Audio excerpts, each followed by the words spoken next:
Bonjour à tous. 2025 est une mauvaise année sur les routes du Doubs. Depuis 2020, le nombre de morts sur les routes du département augmente. L'an dernier, 29 personnes ont perdu la vie, 2 de plus qu'en 2024.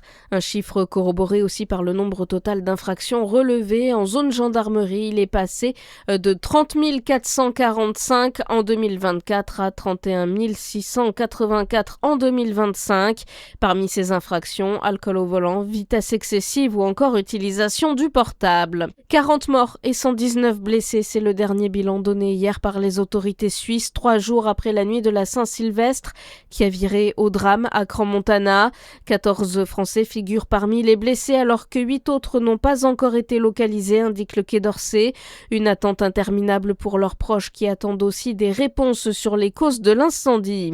Bonne nouvelle pour les amateurs de glisse dans le Jura avec l'ouverture de nouvelles pistes en ski alpin sur le domaine skiable de la station des Rousses aujourd'hui. Et les pistes dédiées aux débutants restent aussi ouvertes. Ils pourront faire leur première glisse dans la zone dédiée aux Jouvencel.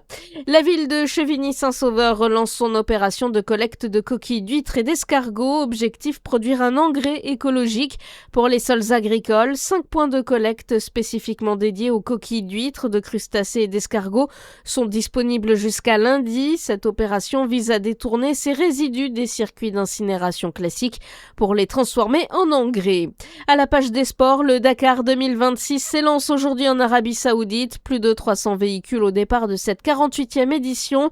La course s'achèvera le 17 janvier. Le Jurassien Benjamin Melot se lance dans sa 9e course. Et puis en handi basket, l'élan Chalon prépare les échéances de 2026. À la trêve, les champions de France en titre chalonnais sont toujours invaincus.